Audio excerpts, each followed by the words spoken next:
Good evening, everyone. This is the Metaphysical Hour with Dolores Cannon.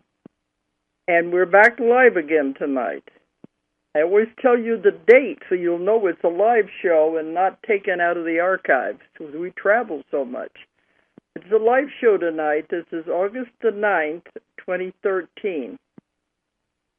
And we're home in Arkansas for a while anyway because we're all over the world. Julia's not here tonight. Usually she helps with the show, as you well know.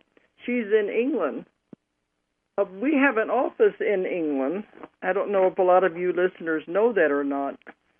It's an office over there to take care of the European people that want to buy the books and set up things. So our office, we're moving it right now to Glastonbury. We were in Roanoke. And now they're moving it down by Marlborough, and they're moving it to Glastonbury. So that's what Julia is in England right now, helping them pack and get the new office set up over there. So we just keep expanding and growing, so anything is possible. But I'm used to Julia now helping with the show, but it's going to be fine tonight. We do have a guest tonight. And she's one of our authors. It's Kathryn Andries. And Kathryn, where are you located? I am in Kansas City. Oh, you're not very far away from me then up there. No, about 4.5 hours. Did you get a lot of this rain? It's been raining and storming all week. Yep. We've had it down here too, and Missouri was terribly flooded. Yeah, we had flooded in areas near us, too. So, yeah, it's been good on one part, and then the flooding isn't so great. Yeah, because they said on the news tonight it's a stalled front, and they're trying to get it to move.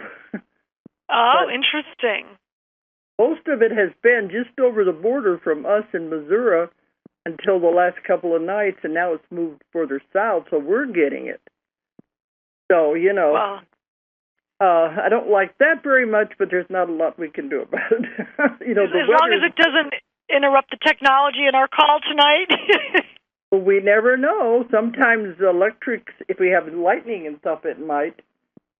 And before, Don has had some problems with the technology, but I think he'll let us know if anything happens.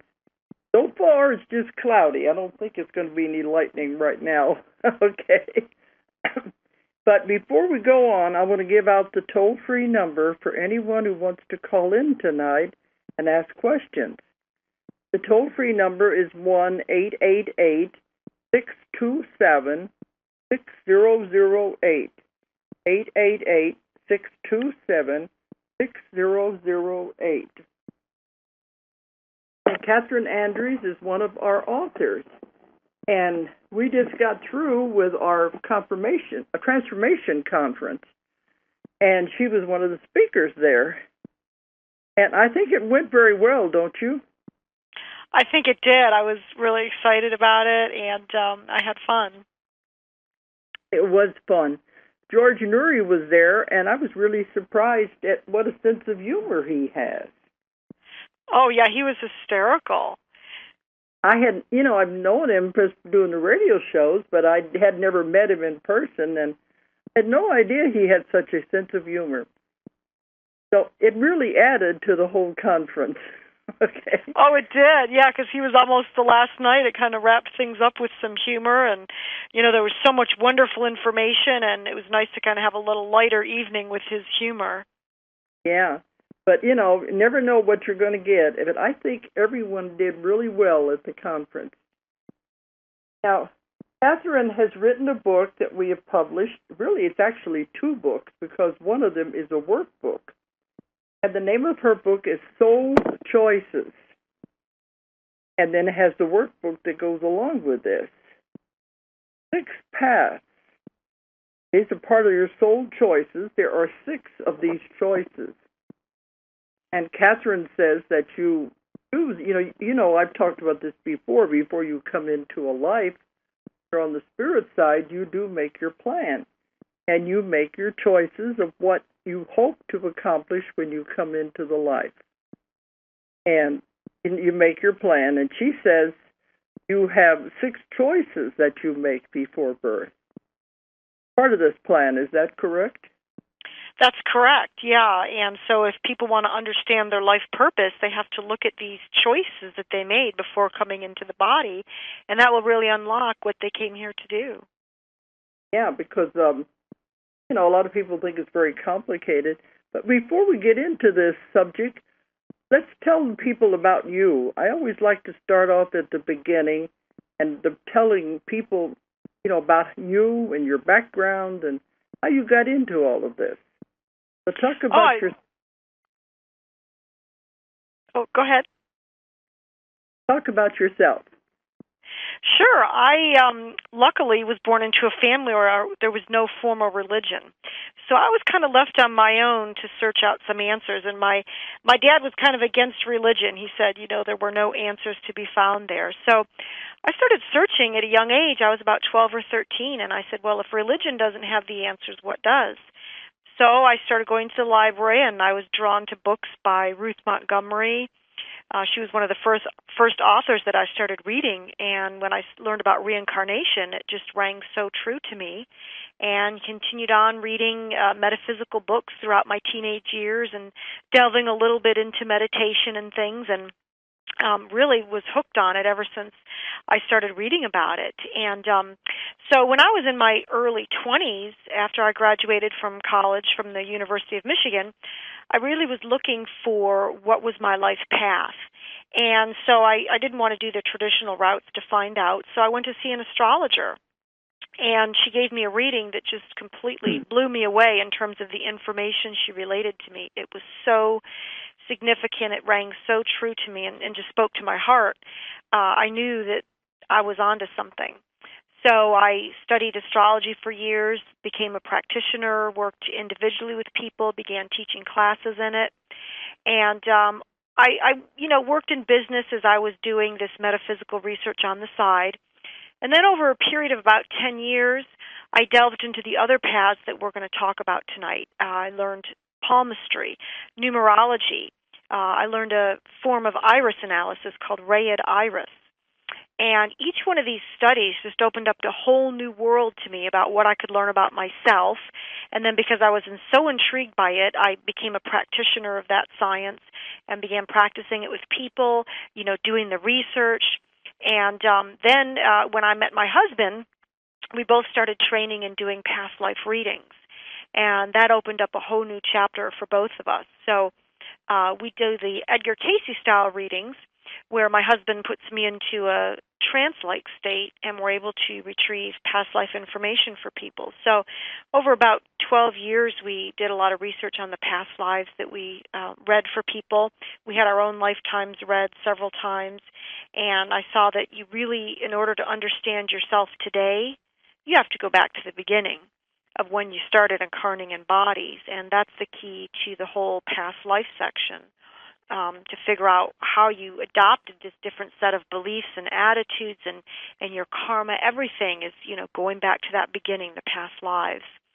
So over a period of about 15 years, I used all these sciences, practiced them, and then decided, well, wouldn't it be great to put all these paths together in a book so that people could take this journey through the 6 paths in a quicker fashion than I did, in a very organized, detailed way. So I also created the workbook.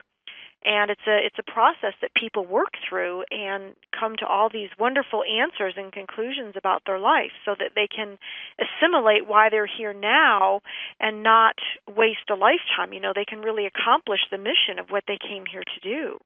The time is speeded up. It's time to do it quicker.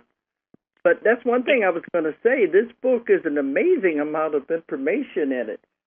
Each one of these chapters could be an entire book on itself, and there are many books on just each part of this. You found a wonderful way to put it all together so people can look at all of it at one time. Yes, that's really what I wanted, because sure, people can go out and buy an astrology book, and you could study astrology. I'm still a student of astrology for years and years and years. But I find to really be thorough, you have to do all the 6 paths. So my book gives a good detailed information about all the 6 paths, and then people are intrigued by perhaps one of the paths more than another, and then they can continue on and find more books on that subject and go a little bit deeper. Mhm. Yeah, but that's what I think is fascinating. It has it all in one place. And if there's any listeners out there who want to call in and ask Kathryn anything, she's going to be going over these different modalities anyway. That they're all very valid, and they all help people to learn a lot about themselves. They've all been around for ages, and I said she's put them all into one book. We're going to discuss each one, I guess. But if anybody out there wants to call in and ask Kathryn any questions about what she's talking about, feel free to do it on that toll-free number that I gave out. That one, let me see here, get it again. It's 1-888-627-6008. But the 6 paths that you have listed are past lives, and you know that's my specialty. Yes. And astrology, numerology, the iris, palmistry, and interestingly enough, family and birth order. I'd never heard of that one before, having an influence on you. You said these are all make you who you are, each one of these. So you need to know something about all of them. These are the 6 paths. You did mention something about the past lives. You know, and I know that is valid to find out about yourself, your association with other people in your lives, like your husband. I met your husband and your daughter at the conference. Is that your only? Yeah. Is that your only daughter? Yes, we just have one daughter. Okay. And she was sitting right in the front row, and Mommy was giving her astrology chart as an example, and she was sitting there grinning from ear to ear. Okay, but the past lives are very important because that's the basis of my work. But let's talk about one of these other paths on here, too. We can jump around some. Sure. Yeah.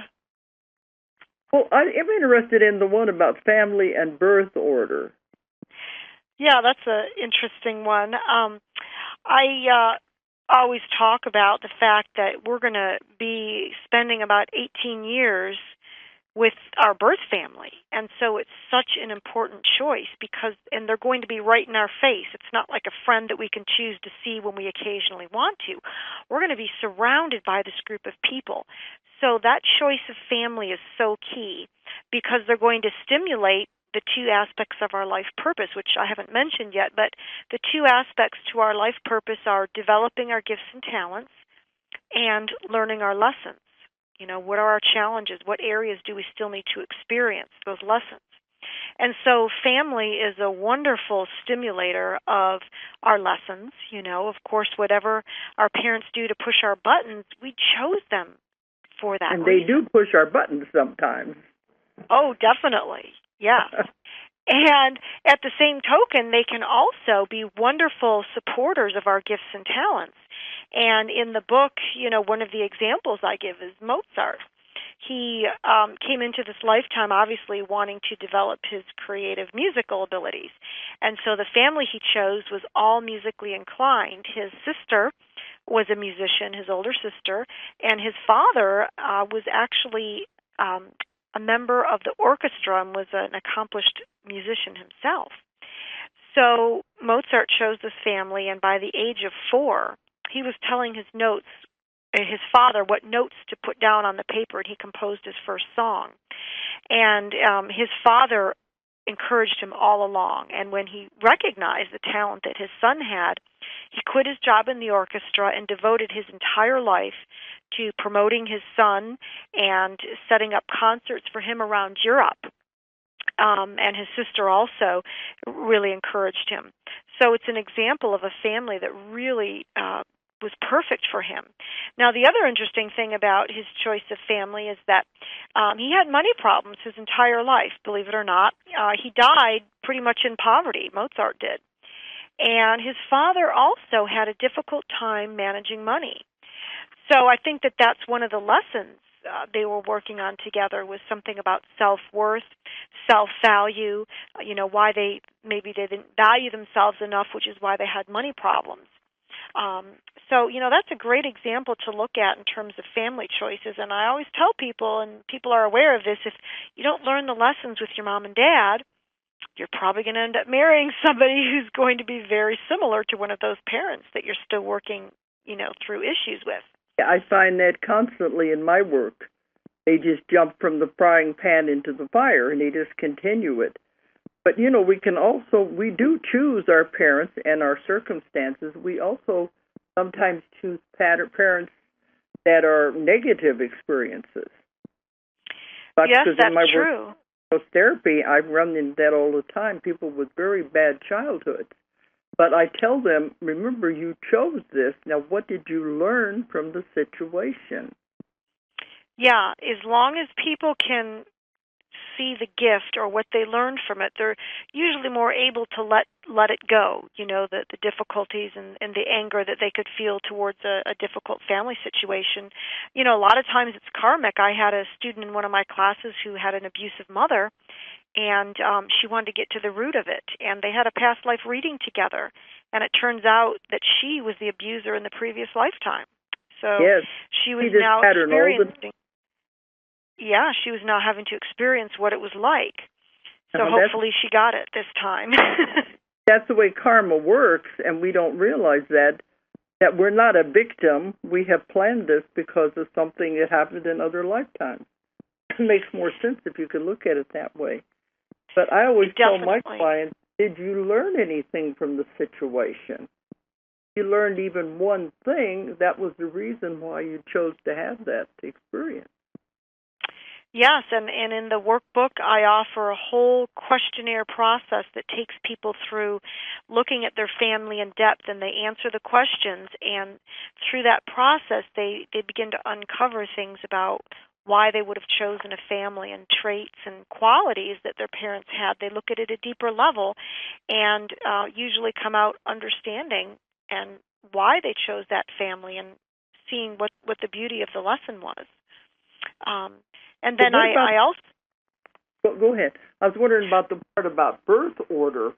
That's something I've never thought of, Yeah, so I also combine that information by looking at the birth order, and the particular sequence that you choose to be born creates a particular space and vibration for that person.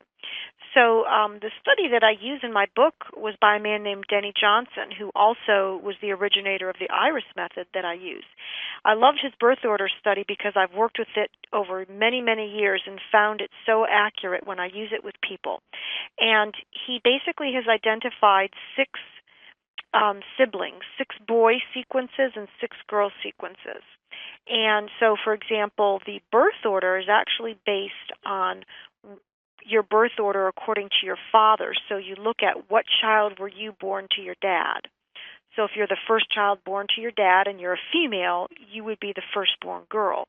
Or if you were a firstborn boy born to your dad, your firstborn boy, and so on.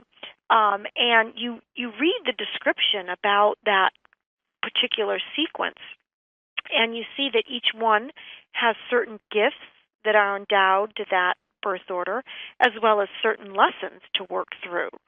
So it's just another tool to understand yourself deeper, and it's also an amazing tool for parents because they often, are confused about their children or why they're acting the way they are or what their children need. And I always get the question, well, I have 2 kids and they're as different as night and day. Well, of course. They have many different... I was going to say that because they're not alike. I've got a big family, and they're all different. But that's one reason why we think, well, the same parents, they should be all alike. We've been raised the same way, but they're not. They all have their own individual personality.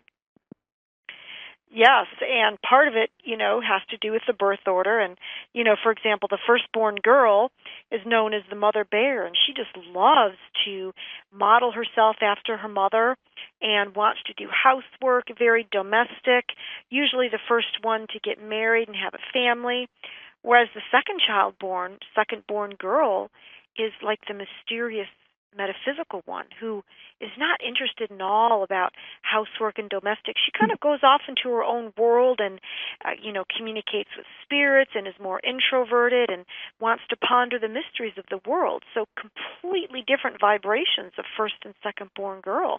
And when parents understand that, they don't try to force the second-born girl to, do the household chores and, like the first-born girl. They recognize, okay, she's a little bit different, and, and then it just flows much more smoothly in the family when they're respected for their differences. That is hard to I know there's always sibling rivalry, too, and the fighting among them. And they're all different. Yeah, and the sibling rivalry, of course, too, we can look to past lives to see, what's the connection between those two siblings. Usually has its roots in a past life of maybe not getting along or, some issue that wasn't resolved. So that's a fun thing to do, again, doing everything in combination. And one of the readings that my husband and I offer, we can actually do a family past life reading for up to 5 people where we look at all the 5 and trace it back to when they were all together in a past life.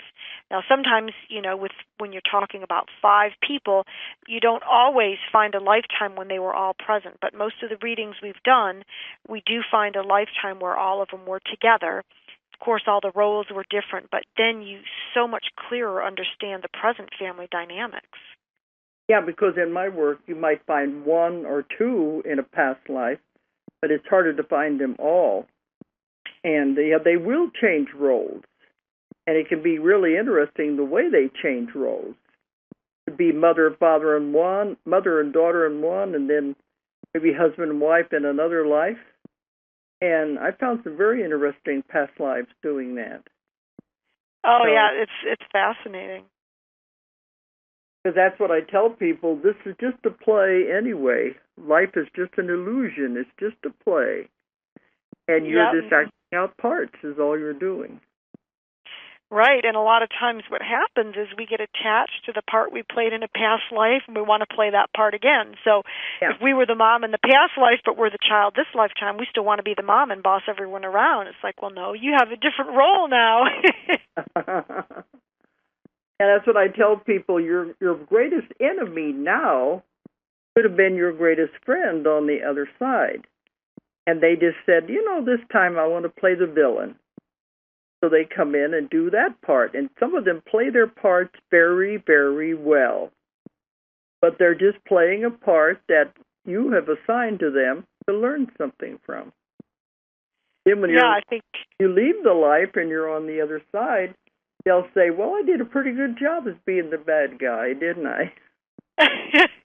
Yeah, we'll probably all be quite surprised when we get to the other side and figure out that our enemies actually were our friends and were doing it as a service to us. Well, it helps it to look at it from that perspective sometimes, that it all has a reason. We get so caught up in right now, we don't see that there's a bigger picture. Exactly, and I like to look at karma. One way I explain karma to people is that it's really a set of beliefs and attitudes that you as a soul have developed over many lifetimes. And so this set of beliefs and attitudes about yourself and the world continue to draw to you certain circumstances and situations that match those beliefs and attitudes that you have. So if you continually attract bullies in your life, you may have some belief that you're weak and you're a victim, and hence you keep drawing situations that make you the victim. So part of the key I find for helping people to get out of situations or roles that they don't want to play anymore is to uncover what are those beliefs and attitudes that you've developed. And, people finally get to the point where they're fed up with them, either through anger or too many wake-up calls, and they're like, I want to change these beliefs, and then they eventually do. And I don't think we keep needing these wake-up calls like we talked about in the beginning. We need to wake up faster. We need to get moving, recognize these patterns, change them, and, create what we do want.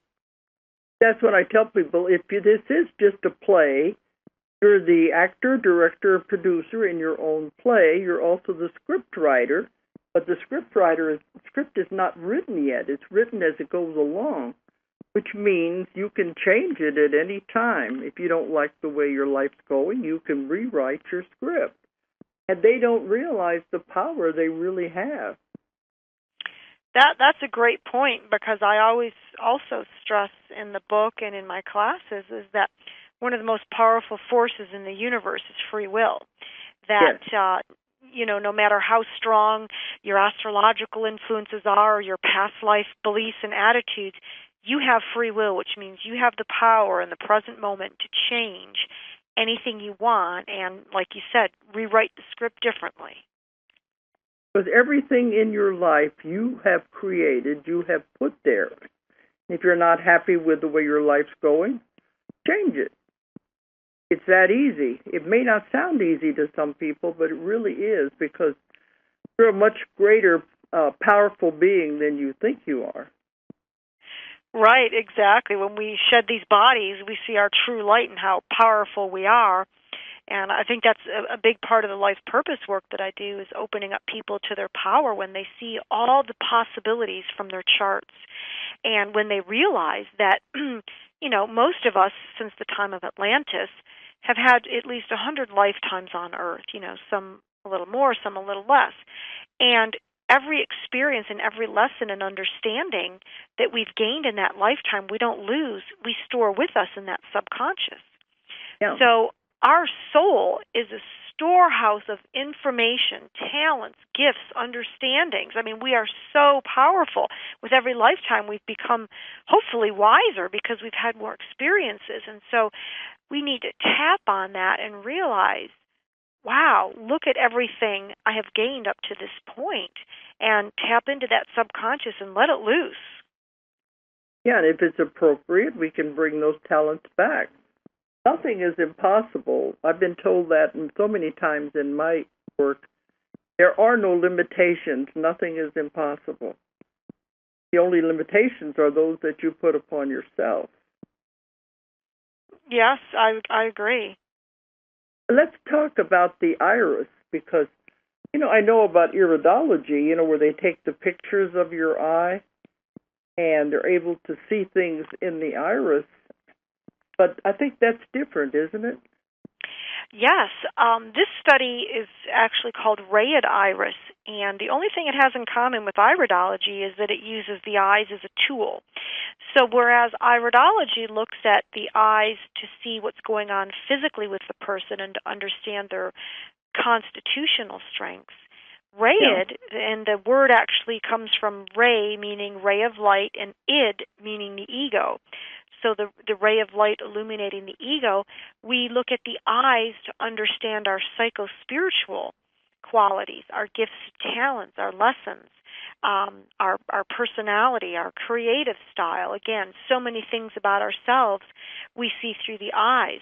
So we also can take pictures of the eyes, but we look as practitioners of Rayad, we look for particular patterns in the iris.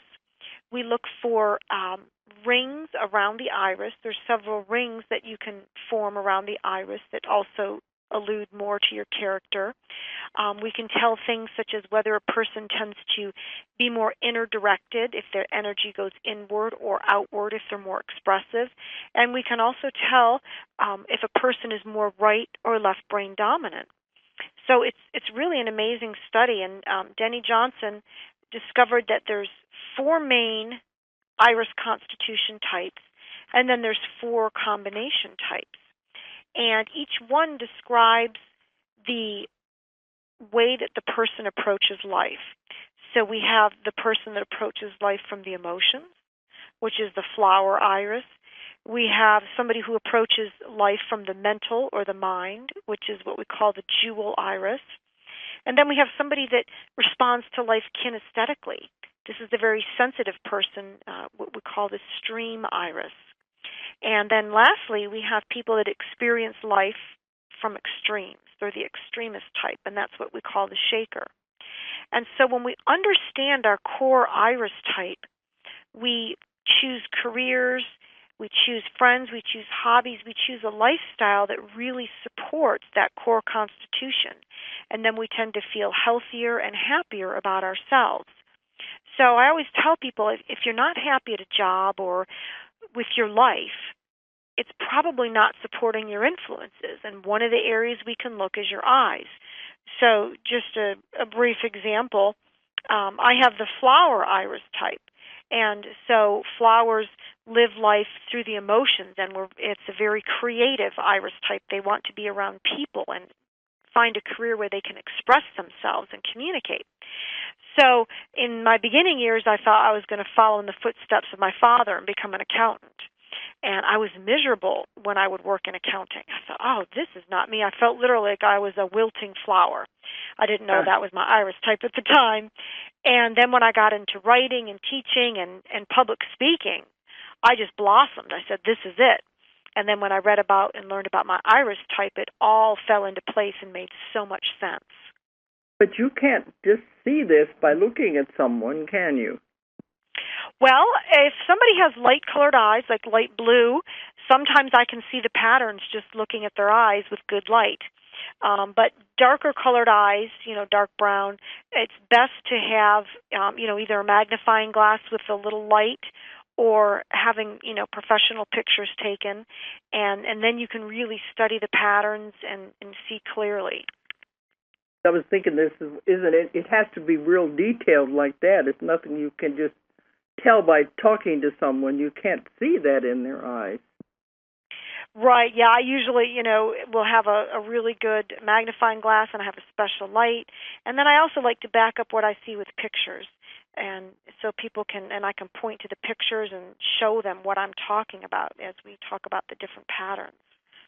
So I have a big set of my eye photos that I put on the wall as kind of a reminder of who I am.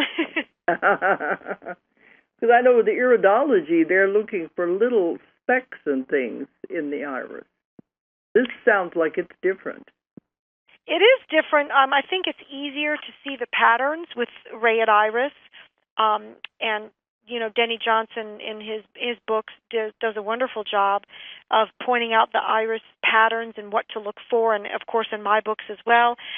He let me use the pictures and explain it all, so I've clearly pointed out what to look for in the eyes. But this is one of the paths where you would want to eventually contact a professional to help you understand your eyes. Some of the paths, again, just like the past life section, people would definitely at some point want to contact a professional like yourself and have a past life regression session or an Akashic record reading to really get the full information and the accuracy that's needed for this work. Yeah, in Katherine's book, she has each section covers each one of these with pictures and lots of detail. A lot of information.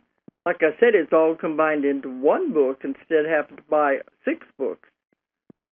But now astrology, I'm familiar with that. I have friends who are really good astrologers. I think most people out there, too. I think everyone knows their sign.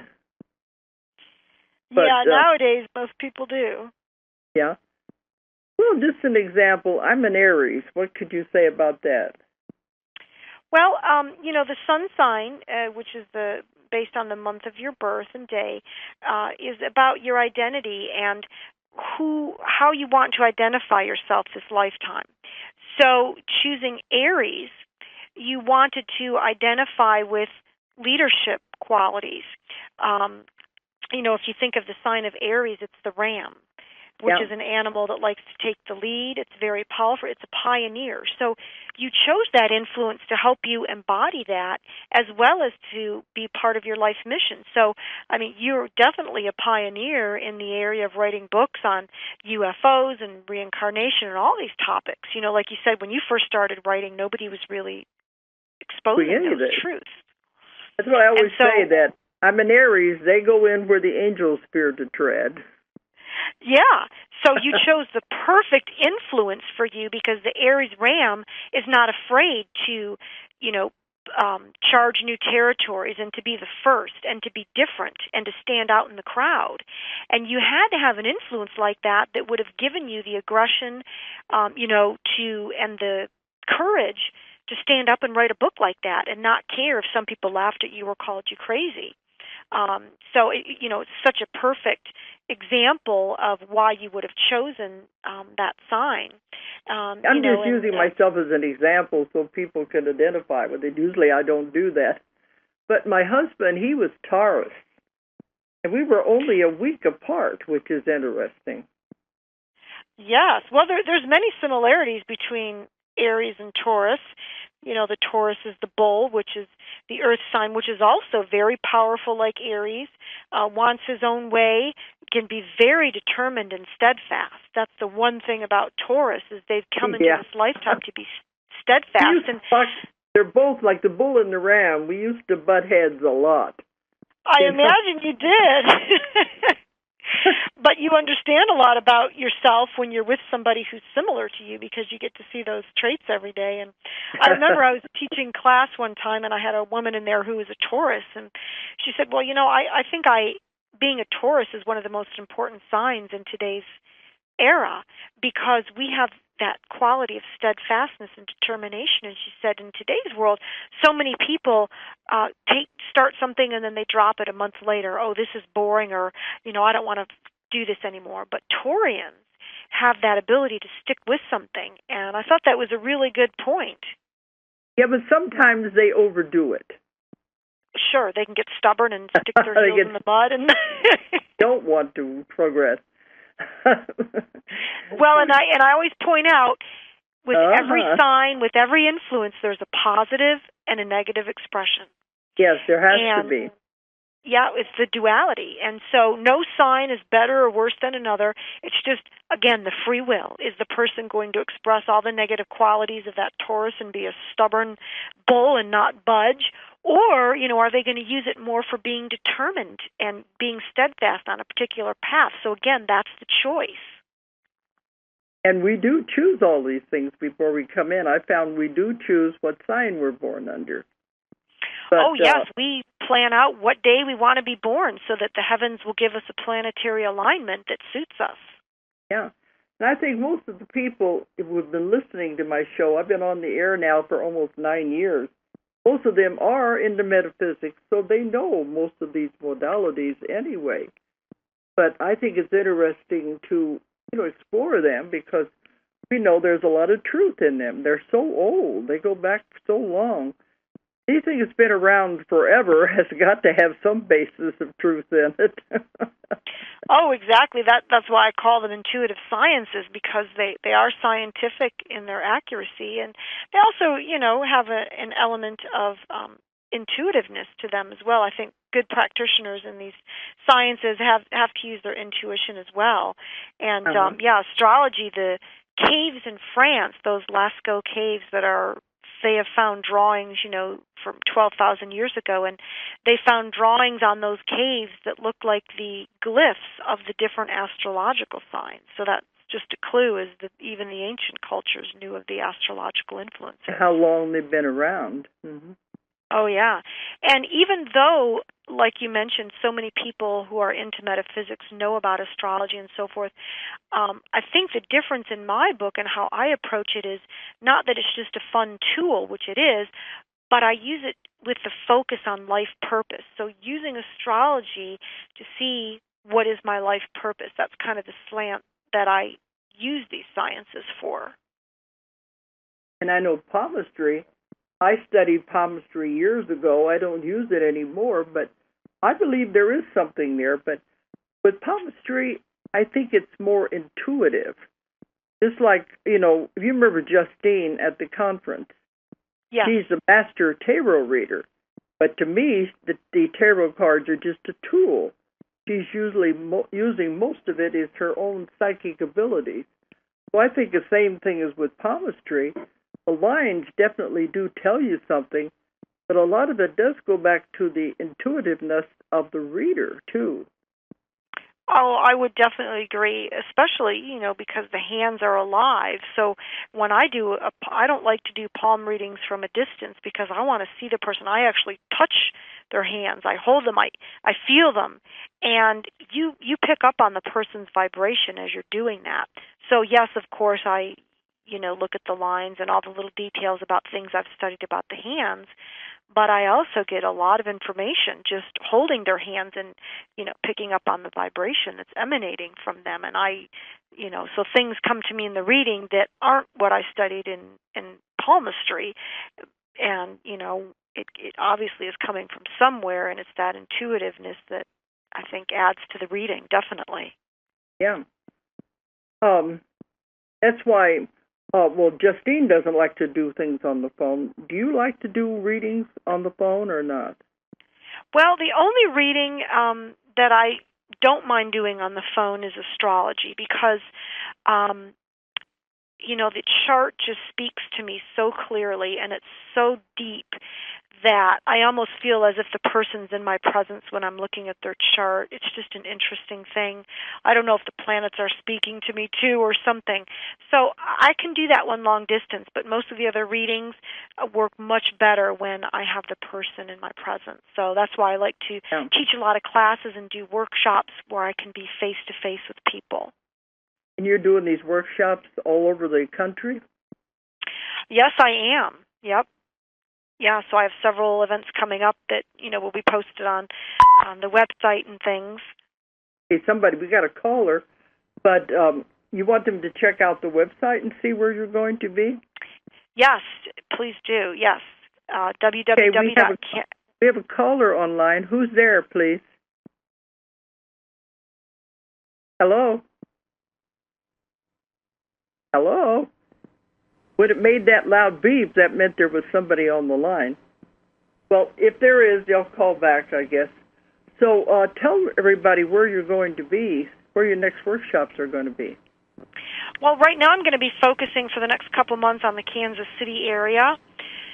So in October, I'll be at the Unity Church in Overland Park, Kansas, and I'll be doing book signing there and some different classes. In January, I'll be teaching some courses at a community college right here in Overland Park, Johnson County Community College. I'll be teaching some classes on different aspects of metaphysics. And let's see, I have a couple more radio shows coming up. I'm going to be on the Shelley Wilson radio show September 11th. Next Wednesday, I'll be on Soul Journeys Radio, which is out of Arkansas, or actually Branson, Missouri. Huh? So those are some of the big highlights coming up. But if anyone wants to book you for a workshop, would you want them to contact you at your website or what? Yes, if people would like to have a private workshop, if they get a group of people together, I definitely will travel to come do that. So people can contact me through my website, which is www.kathrynandries.com. That's KATHRYNANDRIES.com. And I love to travel and do these workshops. We can do them in a weekend format, Friday night, Saturday, Sunday. We can actually do all 6 paths. So it's a wonderful weekend, and you go away with just a ton of knowledge about yourself. And you have the workshops the workbook that they can work through also with these workshops. Yes, they get the book and the workbook, and we go through the entire thing in the workshop. There's that beep again. Let's see if anybody's there. Hello? Is anyone there? Hello? Maybe they're having problems on Don's end with the technology. Okay, well, let's just keep going then. We do have colors on these shows.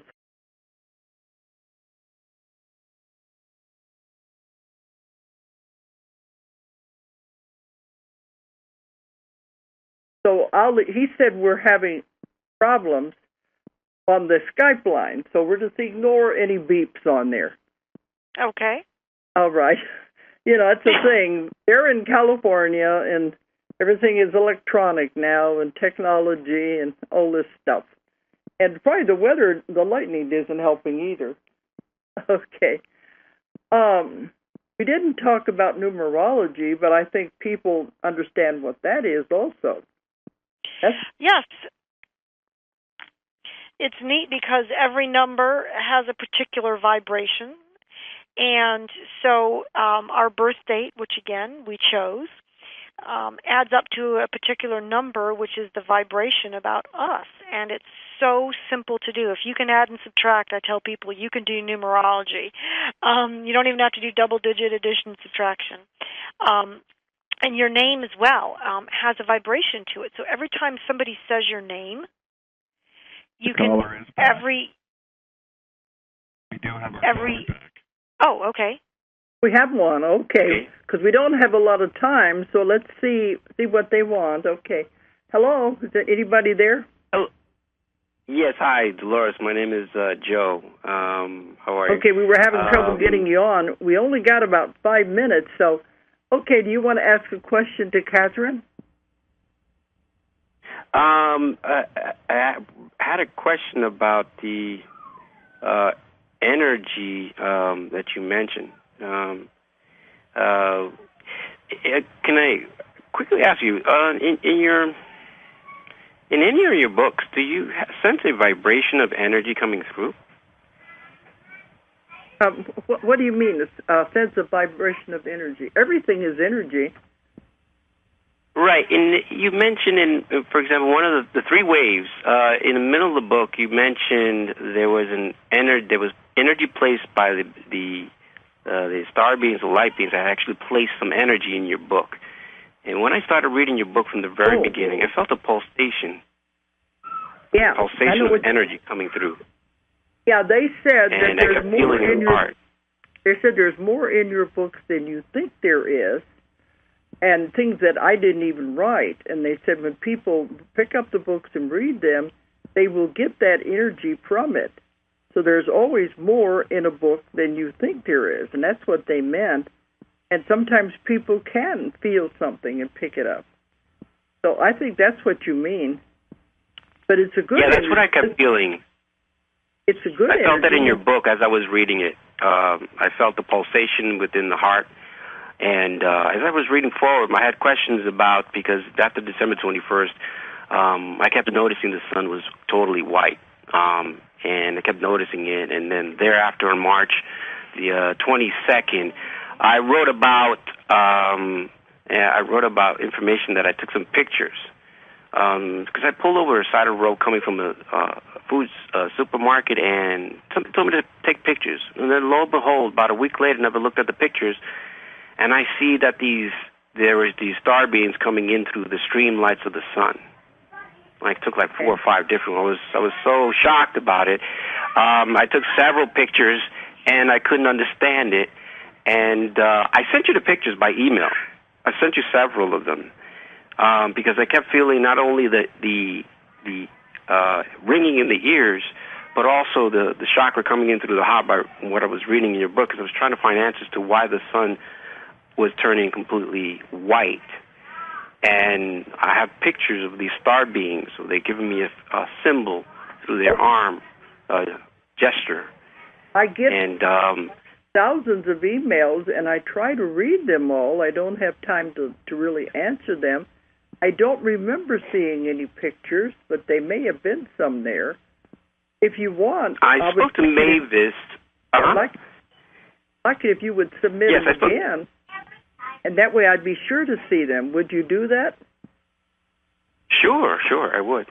Okay, because I've been doing so much, something might have happened. Someone in the office might have put them somewhere, and I didn't get to see them. But go ahead and do that to me again, and send me an email explaining everything. Would that be okay? Okay, because we're going to have. I'd love to.